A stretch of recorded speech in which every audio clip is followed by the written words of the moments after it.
Selamat sejahtera semua. Nama saya Pavitran Analaki Mohandas dan nombor metrik saya adalah 153062. Saya hari ini akan membincangkan tentang topik saya iaitu kesan pandemik COVID-19 terhadap pekerjaan rakyat Malaysia.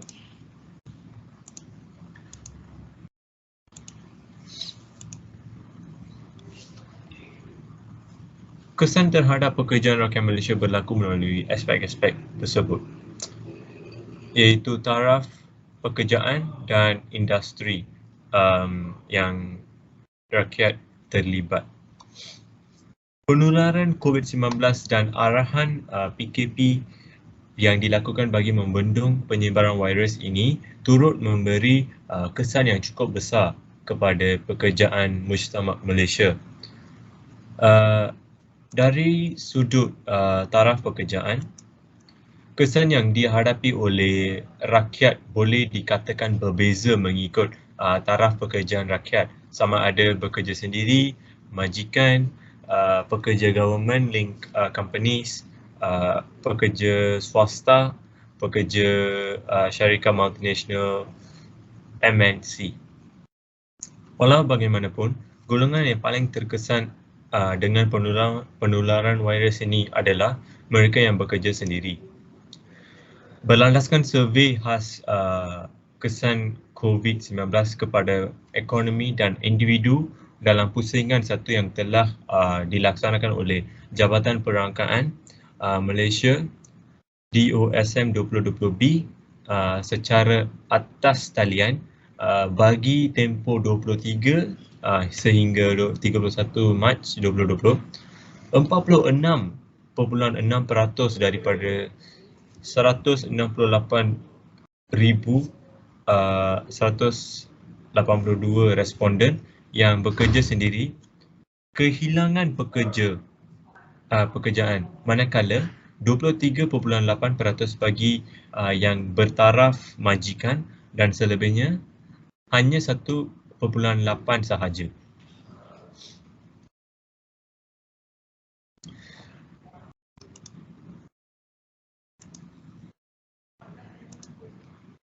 Malahan, menurut sumber yang sama, pekerja yang bekerja sendiri dan bekerja di majikan iaitu 94.8% dan 86.1% masing-masing mengalami pengurangan pendapatan bulanan.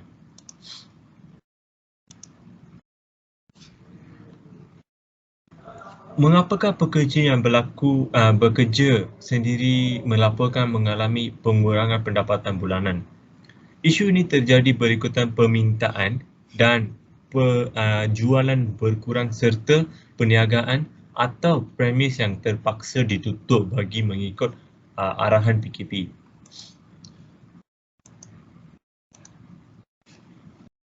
Tambahan pula, merujuk kepada Rajah 2 bahawa lebih daripada 2/3 iaitu 71.4% daripada responden yang bekerja sendiri mempunyai simpanan yang hanya mencukupi bagi kurang dari 1 bulan sahaja.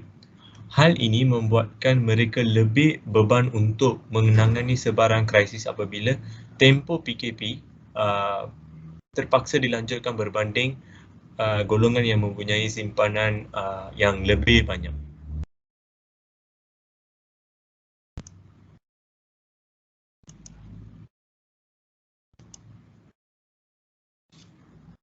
Dari sudut industri, sektor pertanian dan perkhidmatan telah mencatatkan peratusan kehilangan pekerjaan yang lebih tinggi berbanding sektor lain, yang mana masing-masing mencatat 21.9% dan 15%. Industri pelancongan merupakan sektor perkhidmatan kedua terbesar negara bagi Malaysia dan dilihat antara yang terjejas teruk dengan penularan COVID-19.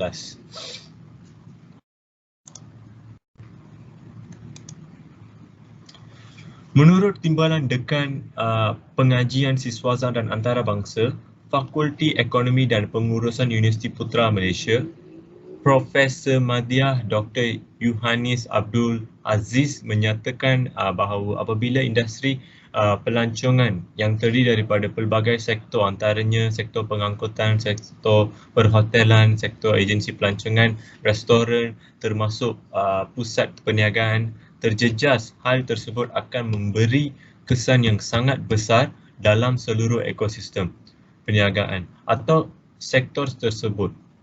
Pada bulan Oktober tahun lepas, syarikat penerbangan AirAsia Berhad dan AirAsia X Berhad telah mengambil tindakan untuk memberhentikan 10% daripada keseluruhan 24,000 tenaga kerja di syarikat penerbangan tambang rendah tersebut. Sebagaimana yang diketahui, tindakan ini bukan pertama kali terpaksa diambil. Terima kasih. Assalamualaikum warahmatullahi wabarakatuh dan salam sejahtera. Saya Hanan Razin bin Muhammad Abdul Hafiz bernombor metrik 150404 akan membentangkan tajuk impak COVID-19 kepada sistem kesihatan. Jadi, seperti yang kita maklum, sejak COVID-19 melanda seluruh dunia, negara kita, Malaysia, turut terjejas dalam pelbagai aspek dek COVID-19 termasuklah sistem kesihatan negara.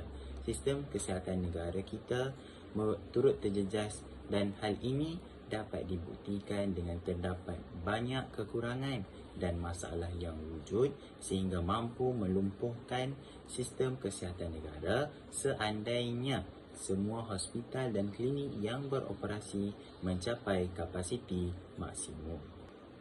Jadi kita lihat impak yang pertama iaitu kurang kemudahan dan fasiliti kesihatan. Seperti gambar dari petikan akhbar yang tertera di bawah jelas menunjukkan semasa gelombang ketiga COVID-19 melanda negara pada bulan Mei hingga Julai 2021, kita tak didapati hampir semua hospital dan klinik yang menguruskan kes COVID-19 mencapai 90% kapasiti penggunaan katil di ward ICU. Selain itu, kita juga dapat lihat hospital Sungai Buloh terpaksa menggunakan kontena sebagi menyimpan jenazah kerana kadar kematian harian ketika itu sangat tinggi. Perkara ini amat membimbangkan sekiranya tidak dikawal dengan lebih cepat. Seterusnya, kita lihat impak yang kedua iaitu gangguan kesihatan mental kepada petugas kesihatan. Berdasarkan satu kajian yang dilakukan oleh Institut Perubahan Tingkah Laku Malaysia IPTK, di mana Menteri Kesihatan kita Khairil Jamaluddin memaklumkan bahawa sebanyak 14.2% petugas barisan hadapan Kementerian Kesihatan Malaysia mengalami gangguan kesihatan mental akibat COVID-19. Menurut akhbar berita harian yang sama, sebanyak 70,000 petugas barisan hadapan mengalami masalah seperti kemurungan, kelesuan, kecelaruan emosi dan juga stres sejak berdepan COVID-19 sejak Mac tahun lalu. Berdasarkan temu bual yang sama, ada kaki tangan mengaku mereka menangis setiap hari selama sebulan. Ada juga di antara mereka dibelenggu stres. Ada juga mempunyai rasa tidak berguna kerana mereka tidak dapat menyelamatkan pesakit yang berada dalam keadaan kritikal. Serta mereka berada dalam keadaan dilema kerana terpaksa memilih pesakit yang perlu diselamatkan terlebih dahulu. Dan akhir sekali, Persatuan Kesihatan Mental Malaysia turut mendedahkan ada petugas kesihatan yang mengambil pil tidur dan menyalahgunakan bahan serta selain mereka berisiko menghadap berdepan gangguan stres pasca trauma iaitu PTSD yang boleh membawa hasrat kepada membunuh diri. Oleh itu, mari kita lihat apakah faktor-faktor gangguan kesihatan mental dalam kalangan petugas kesihatan.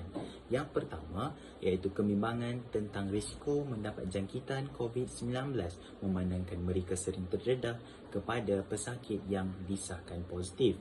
Yang kedua, iaitu masa bekerja yang panjang dan terlalu lama ketika pandemik sehingga menyebabkan kelesuan fizikal, mental dan emosi. Dan yang ketiga, pengalaman semasa menguruskan pesakit positif COVID-19 yang kritikal dan perasaan rasa bersalah seandainya mereka tidak dapat menyelamatkan pesakit tersebut sehingga dapat menyebabkan tekanan dan trauma kepada mereka. Dan yang keempat, tiada tempat untuk mereka berkongsi masalah yang dihadapi. Impak yang terakhir iaitu kehilangan tenaga kerja.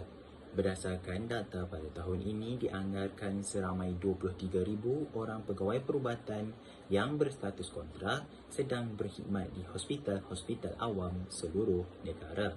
Dan daripada jumlah itu, seramai 400 orang doktor berhenti serta-merta, dan menurut Presiden Persatuan Perubatan Malaysia MMA Dr. Subramaniam Nandi berkata, majoriti pegawai perubatan terbabit terpaksa melepaskan jawatan kerana tidak sanggup menanggung beban emosi dan tekanan akibat beban kerja yang begitu besar semasa pandemik COVID-19. Secara kesimpulannya, jika dibandingkan situasi semasa COVID-19 sekarang jauh lebih baik daripada situasi yang saya jelaskan sebentar tadi. Kerana apa? Kerana semua pihak berganding bahu dalam menyelesaikan masalah yang wujud dan timbul yang seperti mana yang saya jelaskan, tambahan dengan pemberian vaksinasi COVID-19 yang berjalan dengan begitu lancar. Dan apa?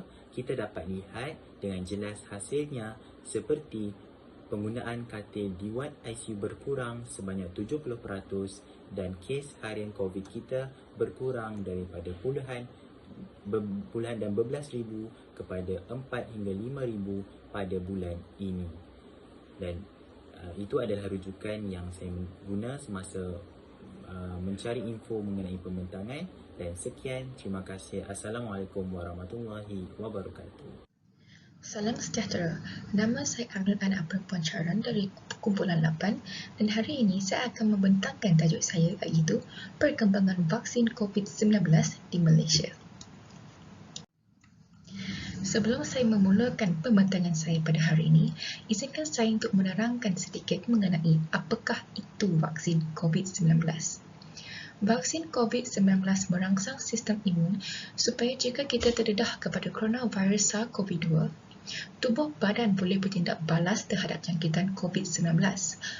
Berbagai pelantar seperti rujukan genetik mRNA, viral vector, virusnya aktif dan juga subunit protein telah digunakan untuk menyediakan vaksin coronavirus yang selamat dan juga berkesan.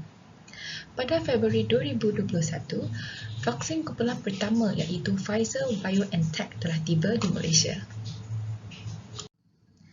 Antara jenis vaksin yang terdapat di Malaysia adalah jenis vaksin mRNA iaitu rujukan mRNA yang dimasukkan ke dalam sel individu bagi menghasilkan protein virus yang spesifik. Fungsinya adalah menggunakan molekul mRNA bagi merangsang imuniti agar mengenali protein pada virus yang disasarkan.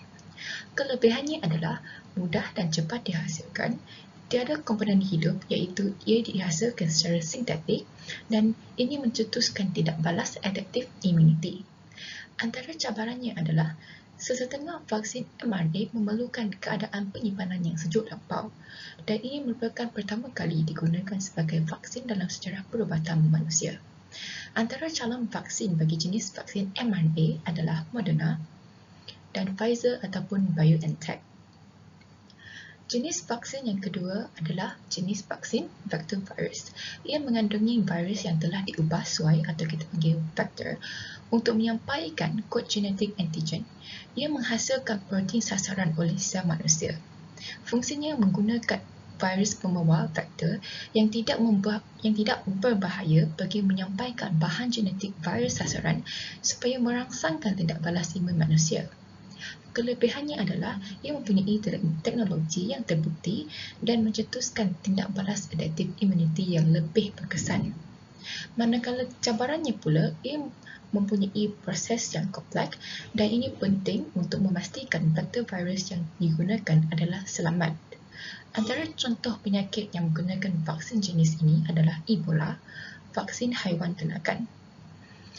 Dan calon vaksin bagi jenis vaksin vektor virus adalah AstraZeneca, CanSino Biologics, Johnson & Johnson dan Sputnik V. Dan jenis vaksin yang terakhir adalah jenis vaksin virusnya aktif. Ianya merupakan virus yang telah dimatikan menggunakan suhu yang tinggi, bahan kimia ataupun radiasi. Fungsinya ialah virus yang telah dimatikan dan digunakan untuk merangsang tindak balas imun manusia. Kelebihannya adalah ia mempunyai teknologi yang terbukti sesuai untuk mereka yang mempunyai sistem imun yang lemah dan ia mudah dihasilkan. Antara cabarannya pula, ia menggunakan kos penghasilan yang tinggi. Contoh penyakit yang menggunakan jenis vaksin virusnya aktif adalah polio, Japanese encephalitis dan rabies. Dan calon vaksin bagi jenis vaksin ini adalah Sinovac. Seterusnya, marilah kita melihat kadar vaksinasi di Malaysia. Menurut data yang telah saya sertakan ini, kita boleh melihat bahawa individu yang melengkapi ataupun menerima sekurang-kurangnya satu dos adalah 79.3%. Manakala individu yang telah menerima kedua-dua ataupun melengkapkan kedua-dua dos adalah 78.0% dan ini menunjukkan kadar yang agak baik bagi mencapai imuniti kelompok ataupun herd immunity. Namun begitu, Malaysia juga mengalami masalah ataupun kekangan dalam misi pemberian vaksin kepada masyarakat. Antaranya ialah kurangnya kesedaran di kalangan masyarakat dan hal ini merupakan antara punca sebahagian besar masyarakat enggan menerima vaksin kerana mereka kurangnya pendedahan kepada kepentingan menerima vaksin. Malah segelintir masyarakat juga takut untuk menerima vaksin kerana mereka mempercayai berita palsu iaitu vaksin ini dapat mencetuskan kematian. Vaksin tidak semestinya mencetuskan kematian. Hal ini dapat berlaku jika penerima itu mempunyai isu kesihatan ataupun tidak menerima nasihat ataupun teguran yang betul daripada pihak yang berkaitan. Selain itu, Malaysia juga antara negara yang mempunyai masalah kekurangan vaksin, di mana kita boleh lihat di data akhbar di mana terdapat setengah negeri yang mempunyai masalah kekurangan vaksin ataupun tidak boleh menampung keperluan vaksin. Dan hal ini dapat menjejaskan strategi vaksinasi yang telah dilancarkan ataupun dilaksanakan oleh pihak kerajaan. Itu sahaja bagi pandangan saya pada hari ini. Terima kasih. Selamat sejahtera, saya Yogeshwari Tawanindra dan saya akan membentangkan tentang impak pandemik terhadap ekonomi negara. Sebagaimana yang kita semua tahu, sesebuah negara yang ingin memajukan lagi negaranya haruslah menjaga kestabilan ekonominya dahulu. Walau bagaimanapun, pandemik yang telah menimpa rakyat secara global ini telah menjejaskan kestabilan sektor ekonomi seluruh dunia termasuk negara kita Malaysia. Sepanjang pandemik ini, banyak kedai terpaksa ditutup disebabkan kerugian yang dihadapi dan ramai rakyat yang telah kehilangan pekerjaannya. Ini telah menyebabkan penambahan kadar pengangguran di kalangan graduan. Tambahan pula, pasaran saham di Bursa Saham Bursa Malaysia telah jatuh semasa pandemik, tatkala para pelabur juga menjual sekuriti berikutan dengan pandemik virus tersebut yang menyebabkan negara kita terjejas dengan teruk. Selain itu, dengan China sebagai rakan dagang terbesar Malaysia, ekonomi negara kita terjejas langsung dan memberi kesan yang ketara terhadap KDNK negara. Pada akhir Februari, Pelaburan Standard Aberdeen Malaysia juga telah menyatakan bahawa ringgit Malaysia akan semakin lemah disebabkan oleh suasana pandemik beserta dengan krisis politik Malaysia 2020. Sejurus dengan itu, pada 11 Februari 2021, produk domestik kasar KDNK Malaysia dilaporkan telah menyusut 3.4% pada suku keempat tahun lalu. Di samping itu, ekonomi Malaysia menyusut sebanyak 5.6% sepanjang tahun 2020 lalu mencetakkan prestasi terburuk sepanjang krisis kewangan Asia pada tahun 1998. kerajaan telah mengumumkan bahawa kerugian sebanyak RM2.4 bilion sehari telah ditimpahi. Impak-impak ini telah menyusahkan lagi kehidupan rakyat, terutamanya yang bergantung kepada perniagaan kecil. Krisis makanan yang dihadapi oleh kalangan rakyat ini menyebabkan kerajaan untuk menyediakan bajet yang berpatutan untuk menolong golongan rakyat ini. Bantuan Prihatin Nasional adalah usaha kerajaan untuk membantu rakyatnya. Selain itu, badan-badan yang bukan kerajaan juga telah membantu dengan memulakan inisiatif Bendera Putih di mana golongan rakyat yang miskin dapat dibantu dengan secara memberi makanan. Pihak-pihak ini telah memudahkan kerajaan dalam membantu golongan miskin. Secara kesimpulan, ekonomi yang terjejas ini telah menyusahkan pelbagai golongan rakyat Malaysia dan kita harus bekerjasama untuk menanganinya. Sekian, terima kasih. Bismillahirrahmanirrahim. Assalamualaikum warahmatullahi wabarakatuh. Nama saya Nur Itra binti Azman, bernombor matrik 154826. Jadi saya akan meneruskan pembentangan kita iaitu dengan tajuk saya iaitu kesan COVID-19 terhadap sistem pendidikan khususnya di Malaysia. Umum mengetahui bahawa apabila virus COVID-19 sudah mencangkiti rakyat Malaysia, sudah tentu pihak kerajaan akan mengambil tindakan untuk mengelakkan penularan COVID-19 dalam kalangan rakyat Malaysia. Tindakan yang diambil oleh kerajaan untuk mengekang penularan COVID-19 ini telah memberi kesan kepada sistem pendidikan di Malaysia. Kerajaan telah memutuskan untuk menutup sekolah dan institut pengajian tinggi ataupun IPT kerana seperti yang kita tahu, virus COVID-19 dapat dijangkiti melalui percakapan, direct contact, bersin, batuk dan juga perhimpunan ramai orang. Penutupan sekolah dan IPT ini telah menyebabkan para pelajar terpaksa ataupun perlu menjalankan pembelajaran secara atas talian. Disebabkan aktiviti pengajaran dan pembelajaran perlu dilaksanakan secara atas talian, peperiksaan umum seperti peperiksaan UPSR, PT3 dan SPM tidak dapat dijalankan secara bersemuka. Oleh itu, Menteri Kanan Pendidikan iaitu Dr. Muhammad Razzie Mat Jidin telah mengumumkan bahawa peperiksaan UPSR dan PT3 dibatalkan bagi tahun 2020. Dr. Muhammad Razzie telah menjelaskan bahawa pembatalan ini tidak menjejaskan penilaian tahap penguasaan murid di peringkat rendah dan juga di peringkat menengah rendah. Oleh yang demikian, Kementerian Pendidikan Malaysia ataupun KPM telah mengemukakan kaedah baharu bagi pemilihan untuk kemasukan ke sekolah berasrama penuh, sekolah menengah kebangsaan agama, maktab rendah Sangmara, maktab tentera diraja dan juga sekolah teknik. Manakala bagi pelajar CJ Pelajaran Malaysia ataupun SPM, CJ Vocational Malaysia dan CJ Tinggi Agama Malaysia telah ditunda kepada suku pertama 2021. Kemasukan baharu ke program asasi, matrikulasi dan peringkat diploma juga ditangguh sehingga Julai ataupun Ogos 2021.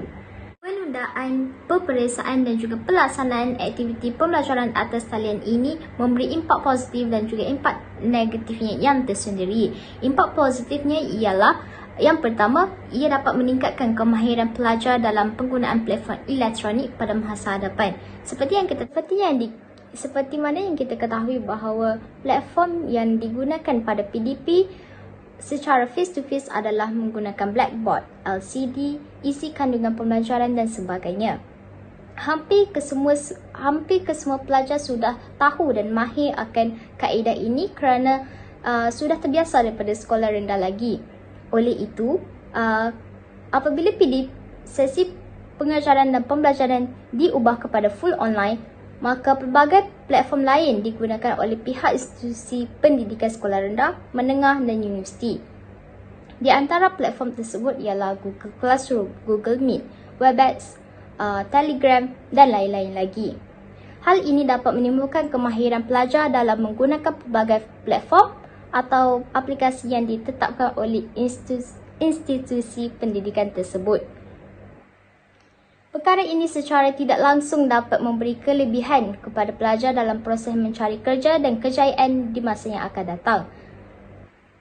Hal ini demikian kerana kemahiran dan kecanggihan seseorang dalam menggunakan pelbagai platform dan aplikasi amat dipandang tinggi oleh dunia revolusi perindustrian di masa kini dan juga pada masa akan datang. Kesan positif lain pelaksanaan pembelajaran atas talian ialah ia dapat menjimatkan masa pelajar dalam pencarian bahan pembelajaran. Hal ini kerana pelajar tidak perlu datang ke kampus atau ke perpustakaan dengan berjalan kaki, dengan bas, motor dan sebagainya hanya untuk mencari bahan pembelajaran. Sedangkan PDP online, pelajar dibenarkan mengikuti pembelajaran di mana sahaja berdasarkan keupayaan masing-masing serta mengikut kesesuaian masa sendiri.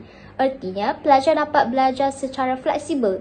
Selain itu, maklumat atau bahan pembelajaran yang dikongsi oleh pensyarah sama ada melalui email, WhatsApp, Telegram dan sebagainya dapat diakses secara cepat tanpa perlu mencatatkan seperti yang tertulis di papan tulis. Aplikasi positif lain pelaksanaan pembelajaran atas talian yang saya dapat sebutkan hari ini ialah pembelajaran atas talian dapat menjimatkan kewangan para pelajar. Hal ini kerana proses pembelajaran hanya dilakukan secara online. Oleh itu, pelajar tidak perlu tinggal di asrama yang berbayar, tidak perlu membeli modul yang bercetak, buku, pengangkutan bas dan sebagainya.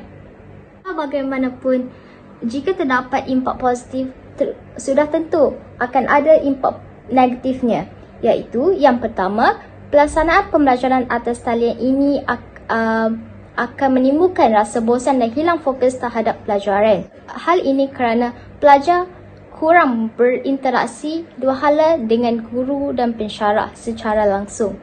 Pada masa yang sama, keadaan sekeliling juga memainkan peranan penting dalam pembelajaran secara atas talian. Contohnya, keadaan di rumah yang ramai adik-beradik akan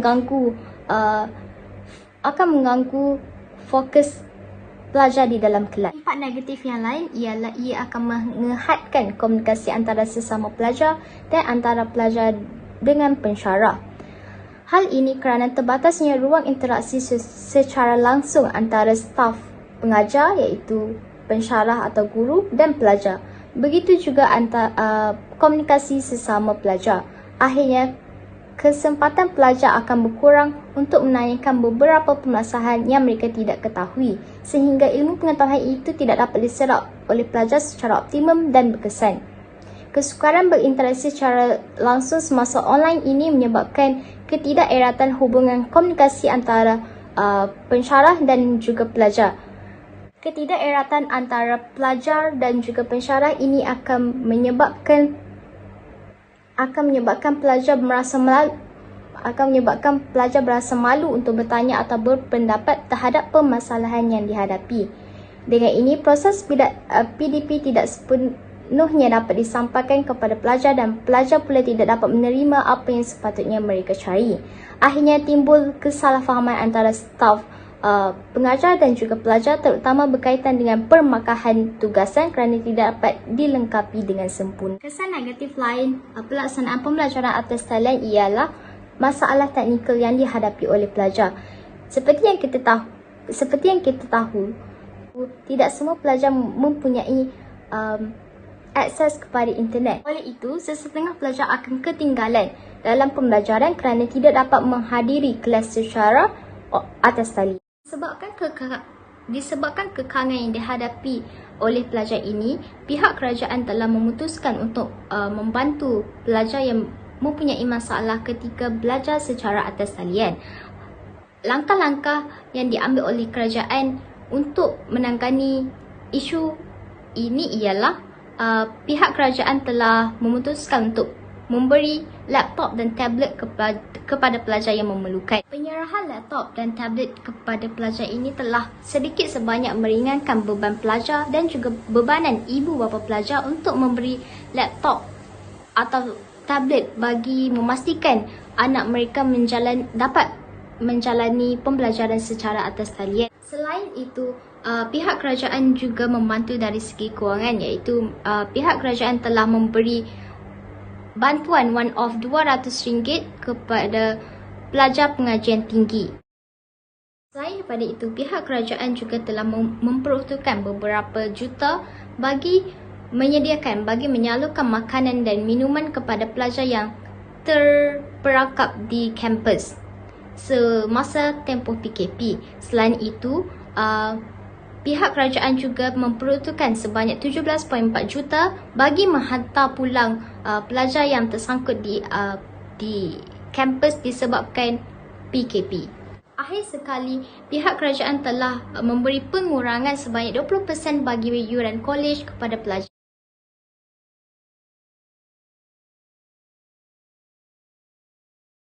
Oleh itu, ibu bapa juga akan mengalami masalah kewangan dan tidak dapat memberi wang kepada anak-anak mereka. Bantuan secara kewangan, makan minum dan juga pengangkutan kepada pelajar ini telah membantu pelajar dalam sesi pembelajaran dan pembelajaran atas talian secara sistematik.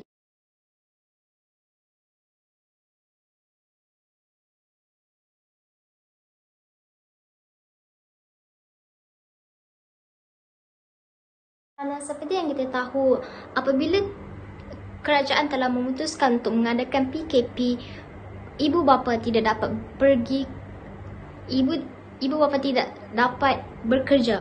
Oleh itu, ibu bapa juga akan mengalami masalah kewangan dan tidak dapat memberi wang kepada anak-anak mereka. Sekian, itu sahaja daripada saya. Sekian, terima kasih. Selamat sejahtera diucapkan kepada Dr. Chua dan rakan-rakan. Nama saya Muhammad Dennis Rafikin bin Rubai. Saya daripada kumpulan 8, kursus falsafah dan isu semasa, akan membentangkan kesan COVID-19 terhadap kesihatan mental dan fizikal dalam kalangan masyarakat di Malaysia. Pertama sekali, saya akan menyentuh tentang aspek kesihatan mental. Jadi, pandemik COVID-19 yang melanda negara kita ini telah memberikan kesan yang amat ketara terhadap kesihatan mental dalam kalangan masyarakat. Kesan tersebut dapat dilihat berdasarkan tahap kemurungan, kegelisahan dan juga tekanan. Namun, kesan terhadap kesihatan mental yang dihadapi oleh masyarakat adalah berbeza mengikut demografi seperti jantina dan umur. Ini merupakan survei mengenai kesan pandemik COVID-19 terhadap kesejahteraan mental dalam kalangan rakyat Malaysia dari aspek kemurungan, kegelisahan dan tekanan. Survei ini telah dilaksanakan oleh The Centre secara atas talian bagi tempoh 4 Februari hingga 14 Februari 2021, dan survei ini juga telah disertai seramai 934 orang responden. Jadi berdasarkan survei ini, lebih ramai wanita iaitu sebanyak 64% daripada 934 responden telah melaporkan mengalami rasa kemurungan berbanding hanya 52% daripada golongan lelaki. Begitu juga dengan aspek kegelisahan, di mana 61% daripada responden wanita telah melaporkan mengalami rasa gelisah berbanding hanya 50% daripada golongan lelaki. Bagi aspek tekanan pula, 50% daripada responden wanita telah melaporkan mengalami rasa tekanan berbanding hanya 34% daripada responden lelaki. Seterusnya, saya akan beralih kepada faktor perbezaan umur.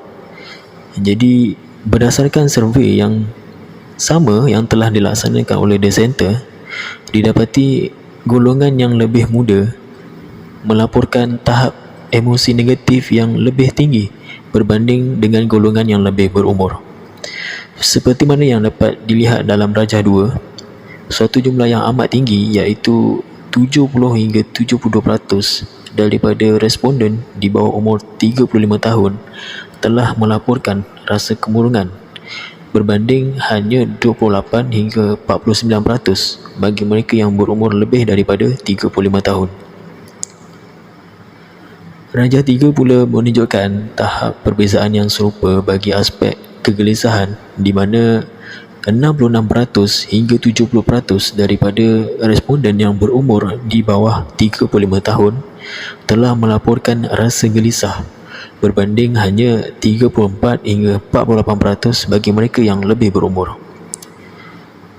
Dan corak ini sekali lagi dapat dilihat dalam kategori tekanan, di mana sebanyak 56 hingga 61% daripada responden yang berusia di bawah umur 35 tahun telah melaporkan mengalami rasa tertekan, berbanding hanya 14 hingga 32% bagi mereka yang berusia lebih daripada 35 tahun.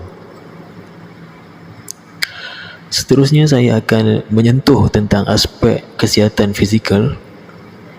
Jadi dari aspek kesihatan fizikal, rakyat Malaysia dilihat mengalami perubahan dari segi gaya hidup seperti kualiti tidur, kekerapan kegiatan fizikal, kadar pengambilan makanan dan minuman yang tidak berkhasiat dan jumlah tempoh tidur. Raja 5 menunjukkan perubahan gaya hidup dan kesihatan dalam kalangan rakyat, di mana sebanyak 47% daripada jumlah responden mengalami kemerosotan dalam kualiti tidur, diikuti sebanyak 45% kemerosotan dalam kekerapan melakukan kegiatan fizikal. Perubahan-perubahan lain seperti kadar pengambilan makanan dan minuman yang tidak berkhasiat pula meningkat sebanyak 39%, manakala jumlah tempoh tidur berkurang sebanyak 43%.